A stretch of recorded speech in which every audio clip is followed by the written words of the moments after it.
Hi. Right, good morning and welcome to the House Environment Committee. This morning we are going to be getting up to speed on ag water quality discussions that are happening in the building with Legislative Counsel O'Grady. Morning, this is Mike O'Grady with Legislative Counsel. Today on the Senate floor, S-124, an act relating to miscellaneous agricultural subjects, is going to be voted on. Although it's entitled miscellaneous agricultural subjects, it really only deals with one, and that's agricultural water quality. And I want to give you some context for basically, I think you already know this, but it's just to refresh your memory. The Federal Clean Water Act requires certain discharges from concentrated animal feeding operations to get a permit from EPA or from a delegated state. Vermont is a delegated state. In 2004, EPA issued a rule regarding how to permit concentrated animal feeding operations. As part of the preamble to that rule, EPA said states are encouraged to set up state programs, including at agencies of agriculture, that are designed to prevent farms from needing to get a CAFO permit, a NPDES permit. And that's what Vermont did. It set up a program at the Agency of Agriculture where farms and their ag water quality was regulated by the Agency of Agriculture. There's 3 tiers: the RAPs, which apply to all farms, medium farm operation, general permit, and then the large farm individual permit. Under all of those tiers, Vermont farms are prohibited from discharging to waters. However, discharges are occurring, but ANR has not been issuing NPDES permits for those discharges. CLF petitioned EPA to de-delegate the state, which means take away all of its Clean Water Act permitting authority, because ANR was not complying with the Clean Water Act and permitting discharges from CAFOs. EPA agreed with CLF that ANR was not properly permitting discharges from CAFOs, but did not de-delegate the state. Instead, required ANR to conduct corrective action. And that corrective action effectively requires ANR to be to go out and start permitting discharges on farms, initially by inspecting large farms and some medium farms to determine if discharges are occurring, and if they are occurring, to permit them. Part of the corrective action from EPA was legislative and regulatory changes that are necessary to conform the state programs to EPA's Clean Water Act requirements, and specifically their CAFO NPDES rules. And that's what S-124 does. It's 38 pages long. The first 18 pages change the Agency of Agriculture's Agricultural Water Quality Program. The last 20 pages amend ANR's authority for discharges and permitting of CAFOs. With that said, does anyone have any questions before I start going through the bill? Okay, not seeing any. All right. Page 1, line 9, you're in the Agency of Agriculture's Ag Water Quality Authority, and 6 VSA 4810 is kind of the main pivot point of the agency's authority.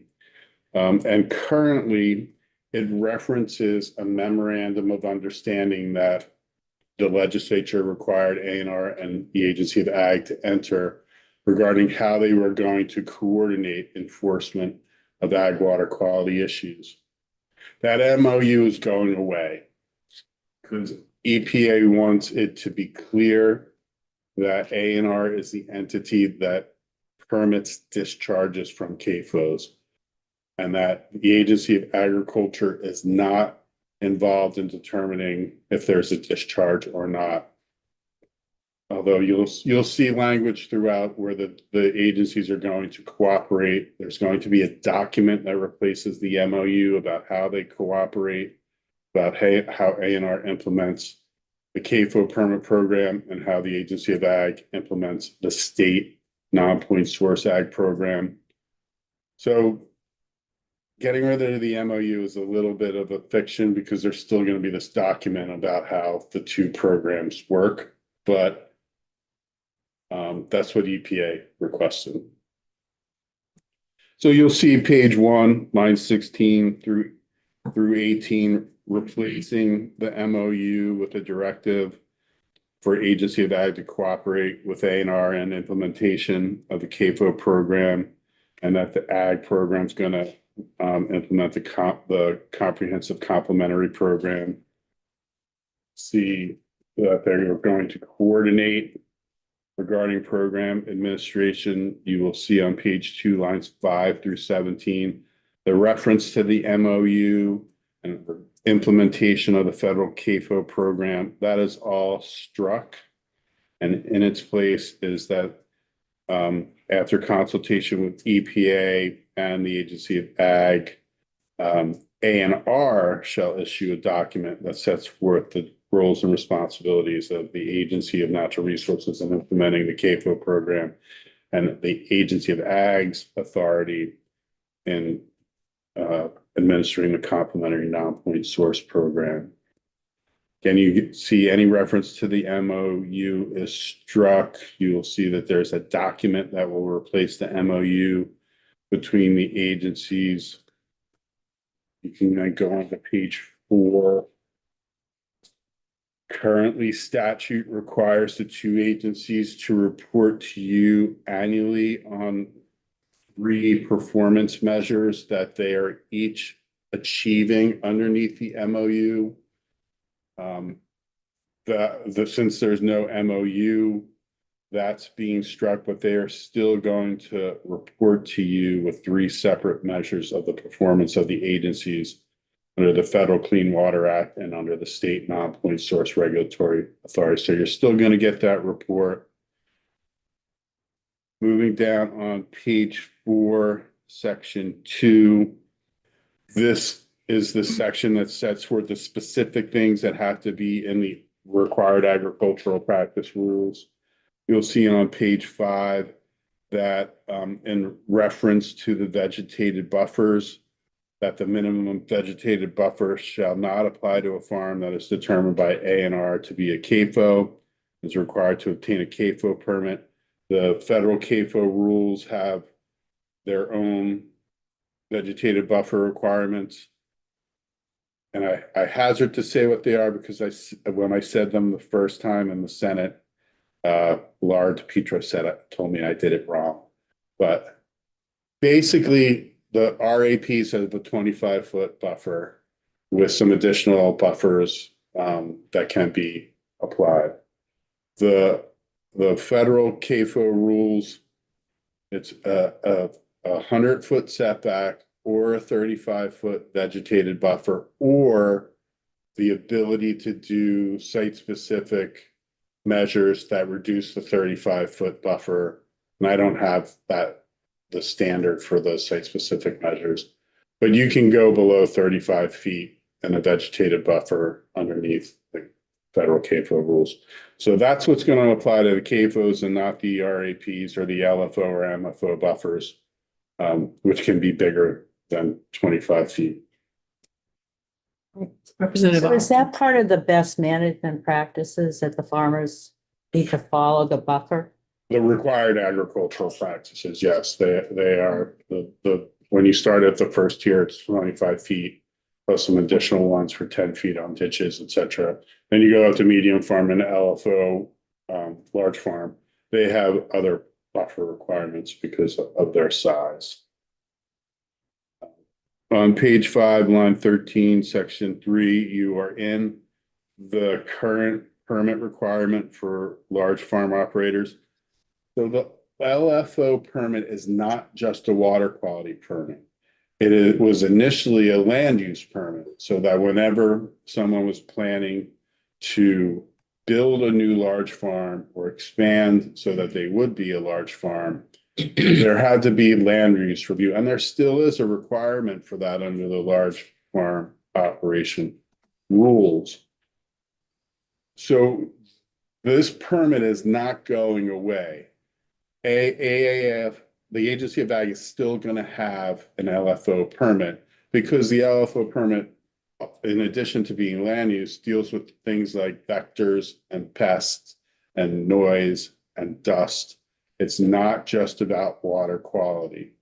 So that permit remains, but the water quality aspect of it, if there's a discharge, will be permitted by A&R. And so that's if there's a discharge. And you will see later in this bill, all the way at the end of the bill, like page 35, when and how A&R will determine there is a discharge. So if it becomes an A&R permit, does that include all of the characteristics of that LFO permit that you just mentioned? Or No, the LFO is going to have, if the LFO needs a large CAFO permit, they're going to have 2 permits. Yeah. But you'll see a provision in actually just a page or two that if they're required to get that large CAFO permit, they're not paying 2 permit fees. They're just going to pay 1 permit fee. And I guess I was of the understanding that somehow this getting A&R to issue the CAFO permit would provide some regulatory clarity to farms.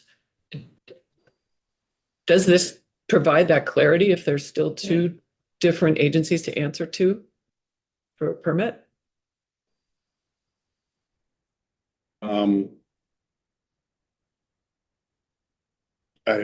I mean, for the LFO program, that question really pivots off of, do you want the Agency of Ag to be regulating land use, noise, pests, vectors, etc.? Because the Agency of Natural Resources really isn't the entity for that for agriculture. The larger question about whether there should just be one agency to provide regulatory clarity, you're going to get different answers on that depending on who you ask. I think for the committee, it's important to just think about that as we're learning about this topic. There are definitely some people, including, from what I understand, I haven't talked to any farm specifically that wants A&R to run the program, but I've heard anecdotally that there are that would prefer that regulatory clarity. And it's usually the people on the west side of the state, from what I understand, because they look over and they see New York and they think the New York farmers have it easier. And they're like, why don't we just do what New York does? But you can't just do what New York does. Even though New York has a TMDL, it's not the same TMDL as Vermont. And Vermont has a higher standard for its TMDL for Lake Champlain for ag. And so that's part of the consideration. You can't just say, oh, we're going to do New York's program. New York's program probably wouldn't be sufficient under Vermont's TMDL. Representative North. Along those, thank you, Chair. Along those same lines, are the required agricultural practices for a CAFO defined within Vermont statute and rules, or are they defined by the EPA? Or so remember, there's 2 programs. I know there's 2 separate programs. Yeah, And so the Vermont required agricultural practices are state statute requiring the Agency of Ag to adopt required agricultural practices. And they're pretty specific, and section 2 is an amendment to that state statute that directs the Agency of Ag to adopt the required agricultural practice. So it's a pretty specific statute, and the Agency of Ag went through pretty long and fairly contentious process in adopting those RAPs. For CAFO, not. No, That's my question. for farms, for farms in Regardless Vermont. whether you're CAFO or L. Right, so the RAPs prohibit farms from discharging. If you don't have a discharge, you're not a CAFO. Right. So following what the EPA preamble in the 2004 CAFO rule, which said states are encouraged to set up programs to prevent farms from having to get a discharge permit, that's what Vermont did. It set up this Agency of Ag program that said farms can't discharge and they're going to be regulated by the Agency of Agriculture. But the reality is that there are. And if there are, then under the NIPT's delegation to Vermont, the Clean Water Act delegation to Vermont, A&R should have been permitting them. And A&R recognizes that. I only ask because I have heard some farmers say, well, I'd rather be considered a CAFO because then I would just be under the EPA's version of the rules, not under Vermont's. Is that a false statement? No, it is not a false statement, but I don't know how much difference there is going to be. Under the federal CAFO permit, you can't have a discharge from your production area. Just like you can't have a discharge from your production area under Vermont standards. The only time you can have a discharge under the CAFO rule is 25-year, 24-hour flood event. Then you're not held to a violation. The EPA determines that because it's out of your control, force majeure, act of God, whatever you want to call it. Vermont doesn't have that kind of pressure release. So the setbacks from ditches and all that kind of stuff is essentially the same. It's not exactly the same. No, it is not. There are different requirements under the CAFO permit than there are under the RAPs, MFO or LFO permit. They're consistent, they're similar, but they are not the same.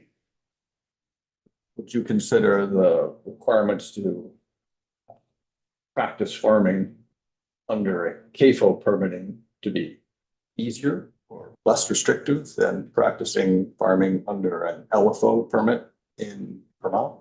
I mean,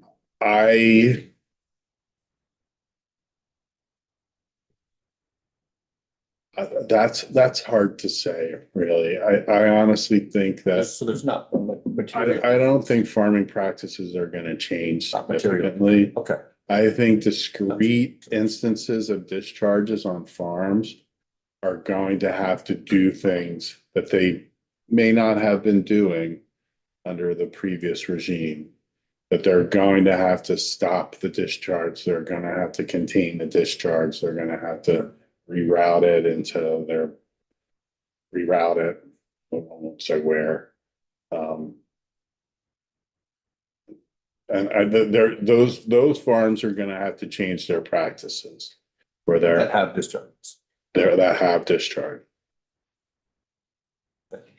Representative Pritchard. So the TDML, like on the western side of the state, is New York's, did they set their TDML or is it the EPA's? I just find it funny that, I mean, they're really, they're in the same watershed. And the land is contiguous, really, except it's separated by the lake. Why would they, the Vermont standard must be a lot higher than New York's then, right? Because there's got to be a minimum TDML standard. And is that what New York's is, a minimum? So you may or may not know this, but EPA has different regions. And region 1 and region 2 are divided by a line that goes down the middle of Lake Champlain. It's going in the same watershed. When the original TMDL for Champlain was adopted, New York and Vermont did it as a cooperative agreement. And it was approved by both Region 1 and Region 2 when CLF objected to the TMDL in Vermont, they only objected to the TMDL in Vermont. And they only objected to Region 1. So the Region 2 approval of New York's TMDL 2004 remains in place. Whereas Vermont had to redo its TMDL because Region 1 determined that it wasn't meeting the Clean Water Act requirements for a TMDL. Even though it was higher. So at that time, at the 2004 TMDL, it was really just about allocating the load between the two states, and even Quebec, because Quebec entered the two states. But now it's higher. Now it's different. Now there's different standards. There's a larger load reduction that needs to be met. There's more that the ag is effectively required to do. You implemented in 2015, 2016, a directive for them to amend their RAPs to have more strict requirements to meet load reductions. Did more than what had been required under 2000. But New York is still under 2000. But they also were polluting less. I mean, there was Well, there's a reason that CLF was Yes. interested in the Vermont side. Yes, and that they benefited from the Adirondack Park and the lack of development and farming in that 25 to 100 miles next to Lake Champlain.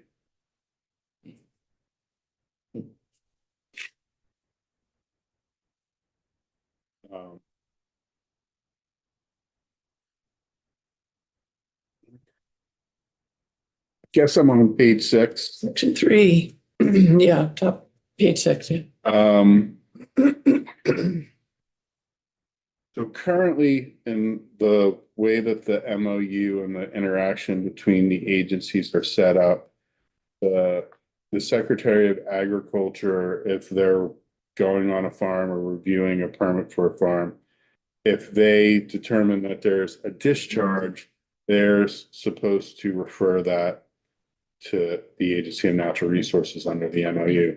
But EPA doesn't want the Agency of Agriculture determining if there's a discharge. EPA wants A&R to determine if there's a discharge.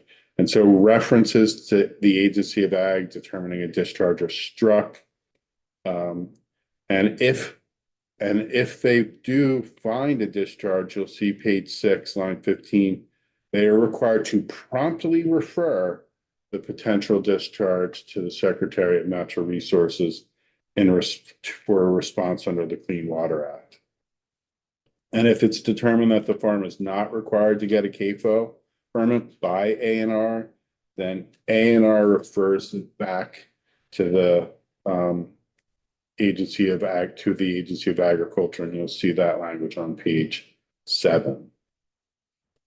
So we already talked about how an LFO permit is to operate a farm, and it's not just about water quality.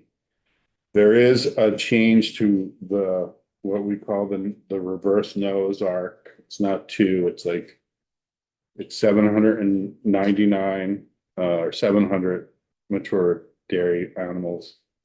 But there's a circumvention provision that's in the Federal Clean Water Act that isn't in the state statute, and it's when 2 or more individual farms that border each other and have common ownership are operating, they're going to be treated as one farm. So a farmer doesn't have the incentive to create 4 different farms that border each other and then say, I'm not a large farm because I only have 100 cows here, I only have 300 cows here, I only have 200 cows there. And so if they're bordering each other and it's common ownership, they're going to be treated, and they have 700 or more mature dairy animals, they're going to be treated as one farm. So you can move on to page 9. Line 11, this is the language about if a LFO, a large farm, is required to get a large concentrated animal feeding operation permit, they will not be required to pay 2 permits, and both permits are $2,500. So there theoretically is no revenue lost. There's just not revenue gained if an LFO is required to get a large CAFO permit. Though the revenue does change. So if you're an LFO and you're paying your LFO permit, that goes into the Ag Water Quality Special Fund right now. If you're required to get a large CAFO permit, you're now going to be paying that permit fee into the A&R Environmental Permit Fund. So Agency of Ag might lose some money. Agency of Natural Resources might gain some money. Total state revenue doesn't change. Does that set them up for competition? No, not really, because the Ag Special Water Quality Fund doesn't pay for the full cost of the Agency of Ag's Ag Water Quality Program. And so there's a requirement in the Clean Water Fund that each year the Clean Water Board recommend money to cover the cost of the Agency of Ag. So they're just gonna get their costs covered from the Clean Water Fund. Representative Bartholomew. Question on the common ownership piece, is that a loophole? Could a farmer divide her farm into 3 pieces and give one piece to her son and another to her daughter, and now you have 3 different owners? Well, Or create a trust, one's owned by a trust and the other. Seems like you're getting into a legal quagmire about common ownership. There are provisions in the federal rules about how to determine common ownership. I don't have them fully digested. I can get back to you with that. I do think there's opportunity to fully transfer a farm to a family member. It's not a common owner. That's not a common owner.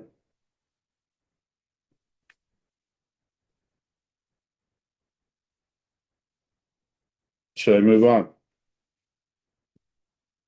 On page 10, moving out of the large farm operation permits to the medium farm operation permits. Those are the farms between 200 and 699 mature dairy animals. There's really no changes in this section until page 12. And it's again, striking the references to the MOU, striking the references to the Agency of Agriculture, determining that there's a discharge. And instead, the Agency of Natural Resources on page 13. The Secretary of Ag promptly notifies A&R of any discharge it potentially identifies. The Agency of Natural Resources determines if a CAFO permit is required. The farm's not required to get the CAFO permit. Secretary of Ag promptly notifies the Secretary of Natural Resources promptly notifies the Secretary. They get ping pong balls. Like Ag thinks there's a discharge, has to refer to A&R. If there's no discharge, it goes back to Ag. So Representative North. So if there's a disagreement there, how does that get resolved? A&R. A&R is the one that is going to determine if there's a discharge or not. And that is Final authority. final authority. That's some of the clarification that I think folks were seeking. Is that correct? Yes. And I think it's, I'm not gonna say why, but there has been some discussion about why A&R wasn't permitting the discharges, and now they have to, and they have to be the one that determines that there's a discharge. Moving on from there, page 14. Again, it's taking away Agency of Ag's authority to determine if there is a discharge on page 14, lines 13 to 16.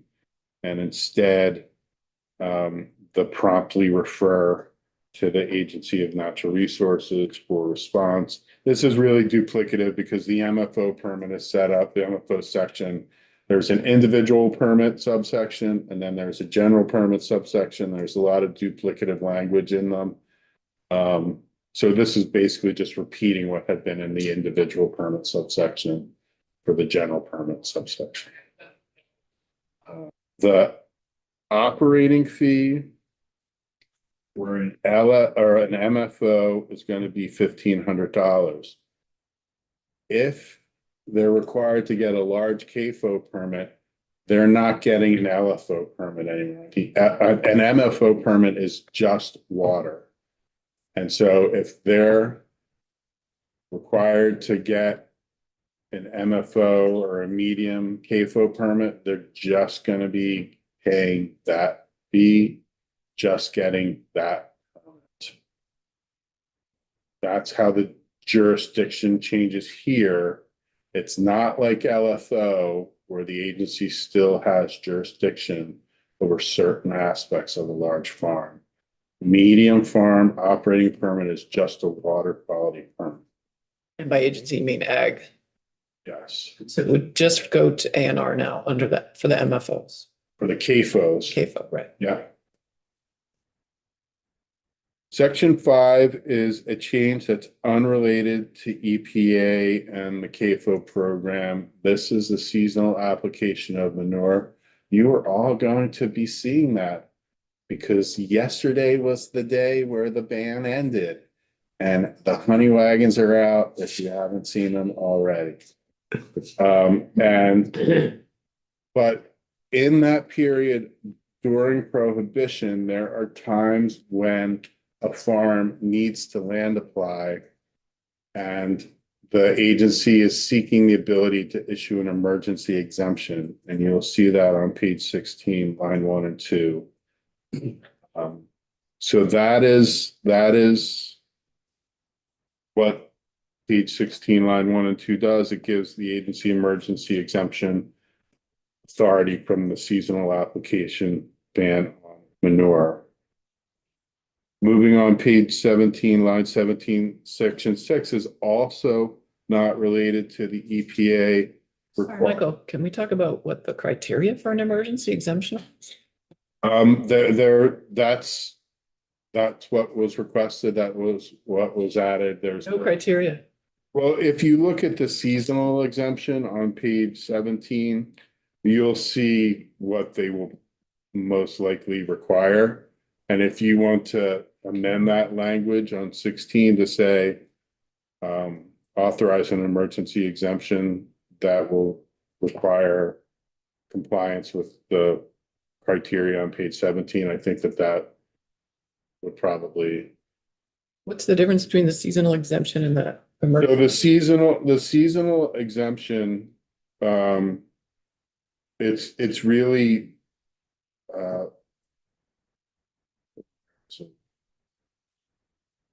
it's a process under which the secretary may authorize, and you have to apply, you have to get issued an exemption, you have to, it can be limited on a weekly, monthly, or seasonal basis. The agency is saying sometimes they don't have the time for that. And Steve Collier can talk to you about why they need this.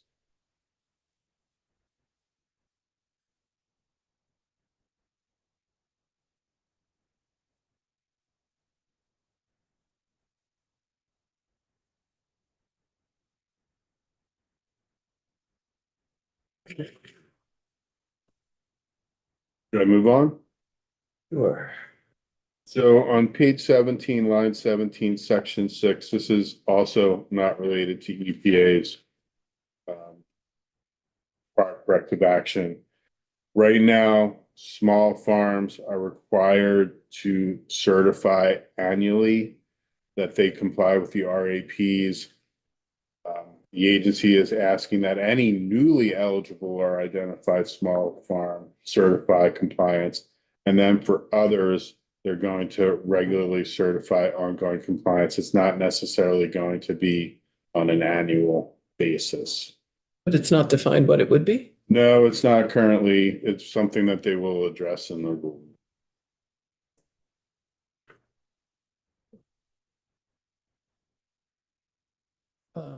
And where's where's the rule making? The rule is the RAPs.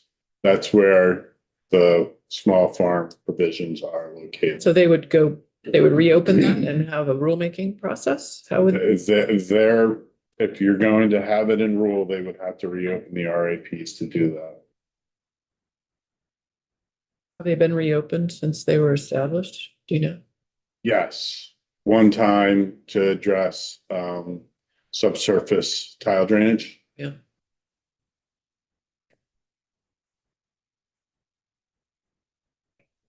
On page 18, line 8, you're moving out of the Agency of Agriculture Authority, you're moving into A&R's authority. The first changes relate to the definitions in both the overarching definitions for water quality in Vermont, and then you're going to see a new subchapter created just for CAFOs. There's two definition sections. This first one, section 7, this is related to any water quality program in Vermont. And the first change is going to be under the discharge definition. Vermont currently requires a permit when there's a discharge of waste. The Federal Clean Water Act requires a permit when there's a discharge of pollutants. Those two definitions, waste and pollutants, are not the same. And EPA wants, for conformity with NIPT's delegation, that permits issued by Vermont are for pollutants, but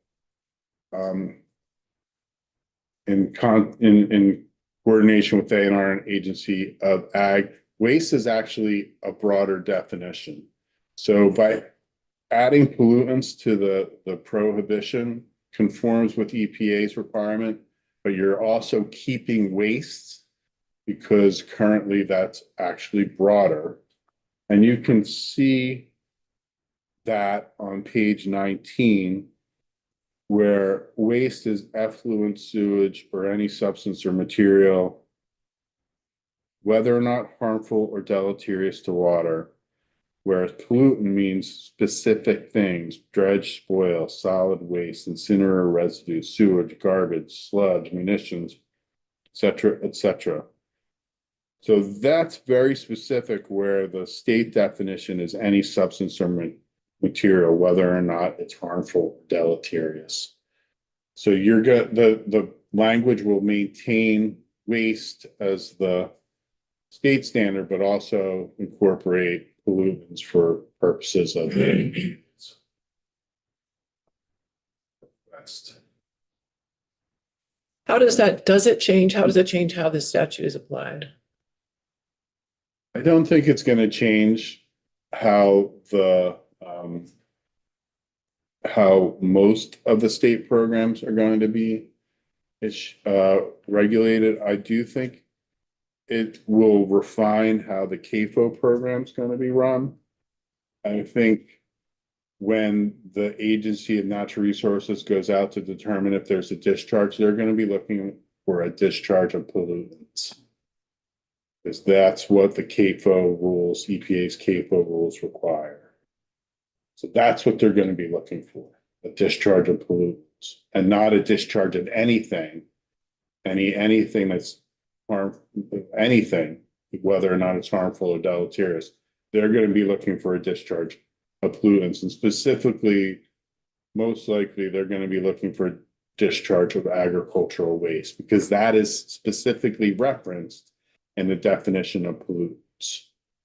That is something that EPA has defined as a pollutant, as agricultural waste, and you can see that on page 19, line 17.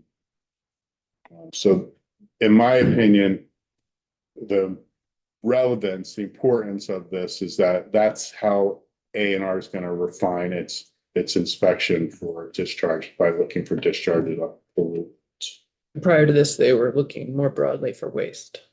If they were looking at all, or finding that perhaps it wasn't. And theoretically, they should have been looking for waste.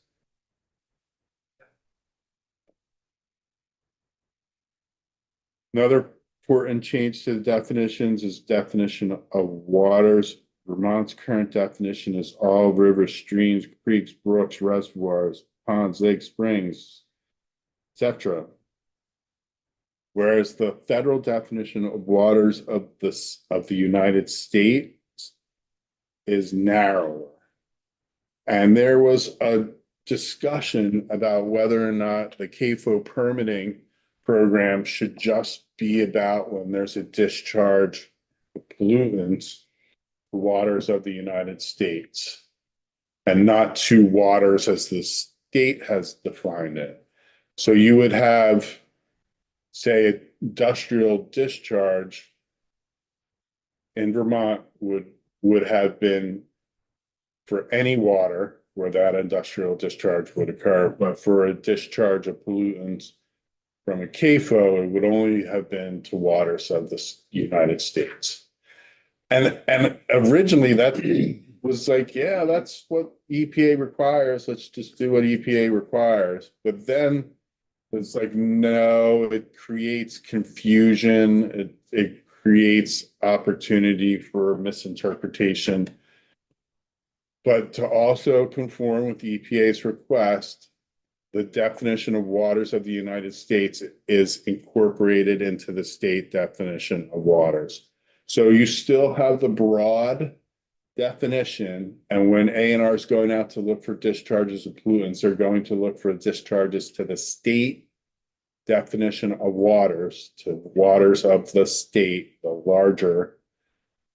But waters of the United States is now incorporated in there. It will include waters of the state under Vermont law, will include waters of the United States, which it technically already did.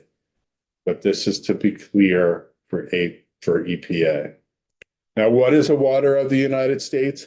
I currently don't know, because that definition has been changed at the federal level about 4 times over the last 5 to 6 years. And the Trump administration said that they're going to revise it again. So,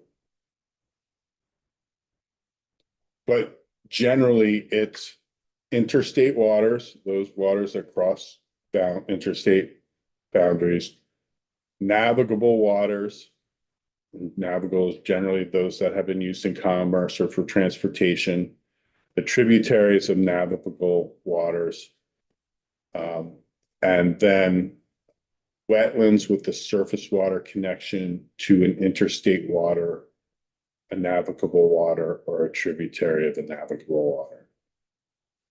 So in Vermont, that would exclude a substantial number of wetlands, and it would exclude a substantial number of water, like streams, creeks, brooks, etc. So you are not going to have that as the discharge standard in Vermont. In Vermont, it's going to be the broader all waters of the state.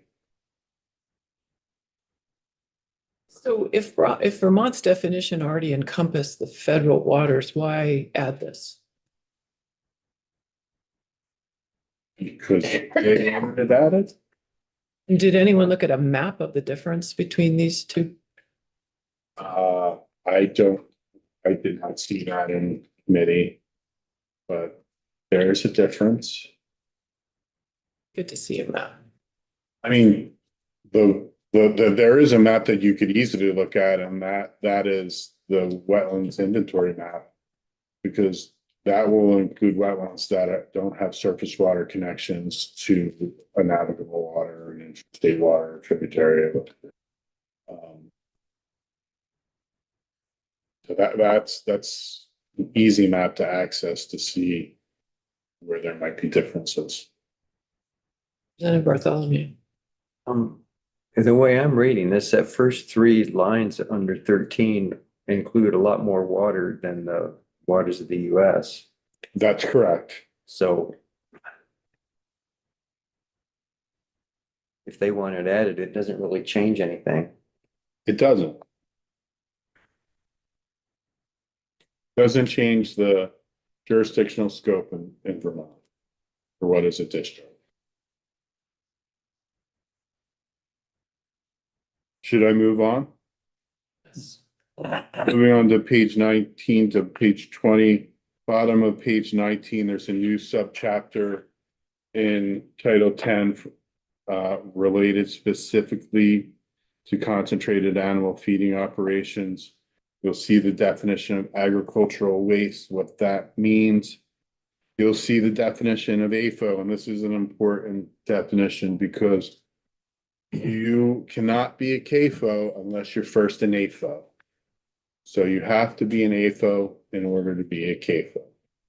And so an AFO is a lot or facility where animals have been, are, or will be stabled, confined, and fed or maintained for a total of 45 days or more in any 12-month period, and that area, cross vegetation or forage growth are not sustained in the normal growing season over any portion of the lot or facility.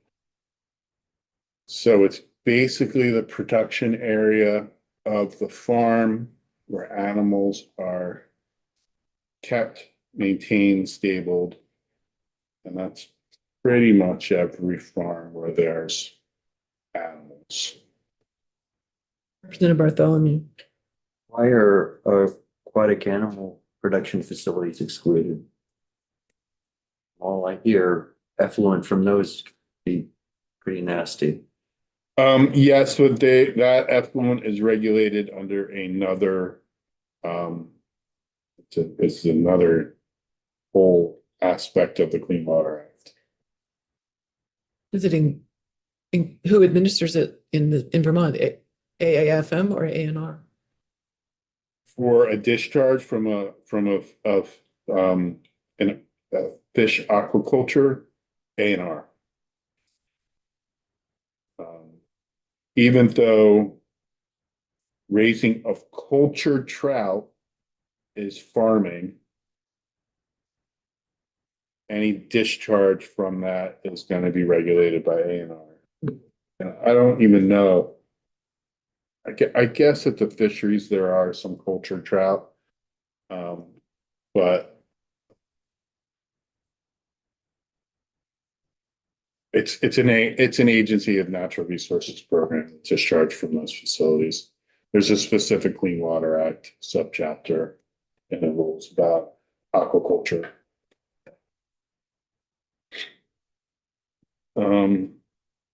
You again have the circumvention language for AFOs on page 20, the 2 or more farms qualifying as AFOs with common ownership.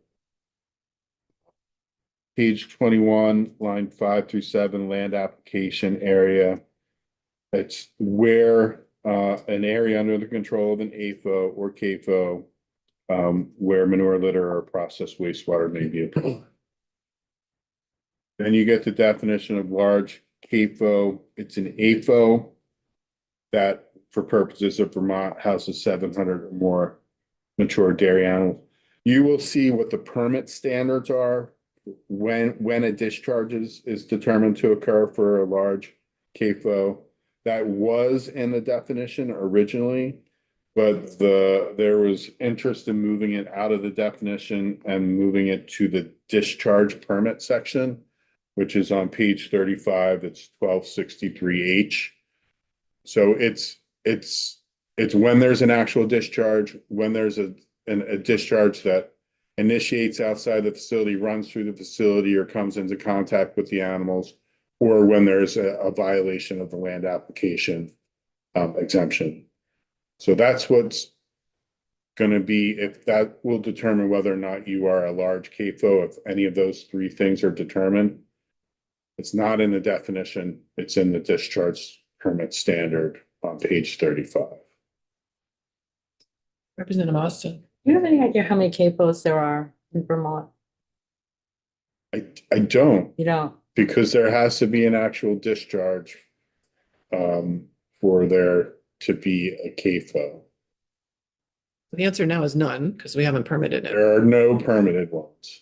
There's somewhere in the range of 20 to 30 farms with 700 or more mature 20 to dairy 30. animals. LFOs. Yeah, That's how many LFOs there are. That's a different number. There's, oh, gosh. The numbers changed. Lower so number than much. 700 mature dairy. There's only about 500 farms right now, dairy farms, I know, I'm just asking what the number is for an LFO, how many mature dairy? animals? 700. It is the same number. It's the same number. LFO 700 or more, MFO 200 to 699, SFO, small farm, up to 199.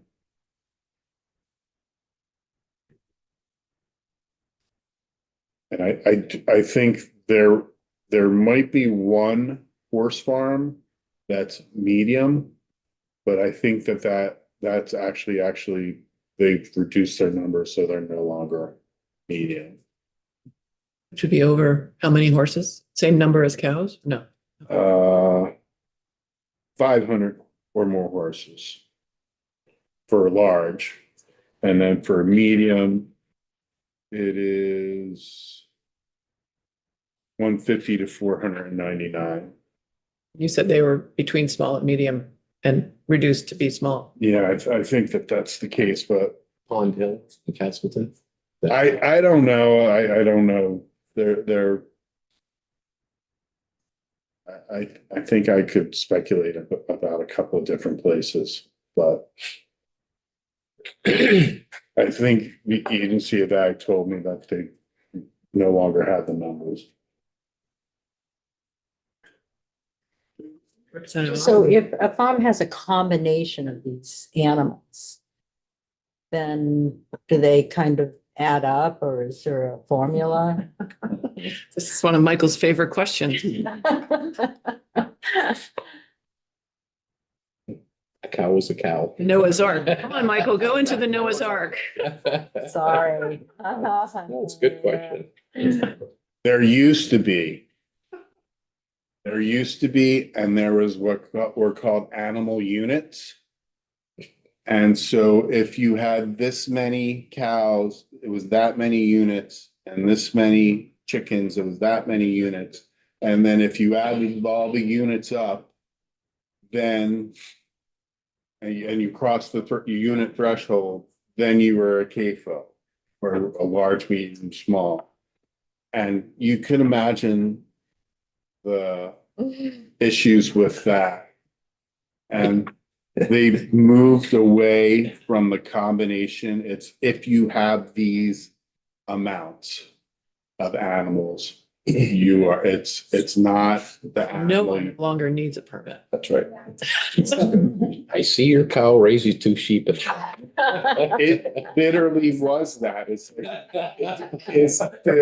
50 cows, 40 sheep plus 100 chickens. And I'm like, okay, come on.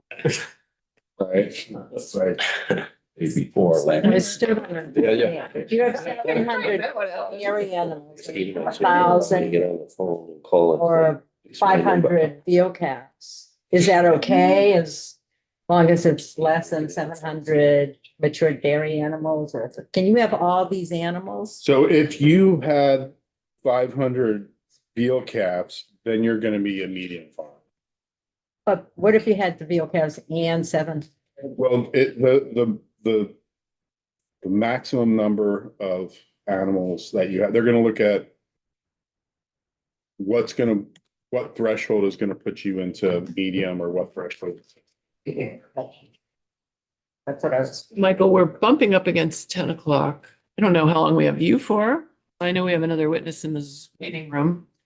I just want to check in on a time check here. I have until 10:30. Okay. And how much more time do you think we need to get to these 15 remaining pages?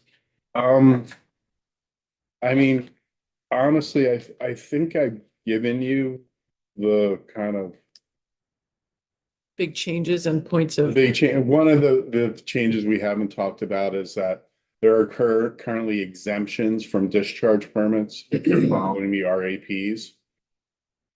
from just a general discharge permit and from the stormwater discharge. Those won't uniformly apply anymore. If you're required to get a CAFO, then you're not exempt from stormwater permitting. You're not exempt from the discharge permit in general. I mean, obviously, if you need a CAFO permit, that's a discharge permit, so you're not going to be exempt from discharge. That is something that we haven't talked about for purposes of these changes. So the RAPs are just no longer a shield all the time. A&R can go out, determine there's a discharge, and then that exemption doesn't apply. I think what I'll do is, we'll end here and have you back. And also hear from others on this. Can you just tell us, so it's on the floor of the Senate today? Yeah. And the path it took through the Senate, would you edify us there? So there were two paths. There was a bill S-100 that went to Senate Natural Resources, and Senate Natural Resources was contemplating. And then there was S-124, the miscellaneous ag bill, that went to the Ag Committee. And the way the miscellaneous ag bills work is the Agency of Ag comes in and says each year, these are the subjects we would like you to address. This year, they only asked for two subjects to be addressed: ag water quality and beneficial substances. So the House did beneficial substances and the Senate did ag water quality. It was originally just about the Agency of Ag's ag water quality program changes. But since S-100 wasn't moving as quickly as I think the agencies wanted, A&R requested that its sections be added to S-124. S-124 was then sent to Senate Natural Resources. It was in Senate Natural Resources. There was discussion about whether or not it should remain the way the agencies proposed, or it should go to just an A&R program. They decided to pass it out as you see it now. It went to Senate Finance and went to Senate Rules, and now it's on the floor. Thank you for that. Thanks for the walkthrough and update on it. And we will take a brief 5-minute break. Let our two witnesses get into Zoom room and share screen whatever they need, if they need it, while we take a 5-minute break. We'll be back in 7 minutes past the hour.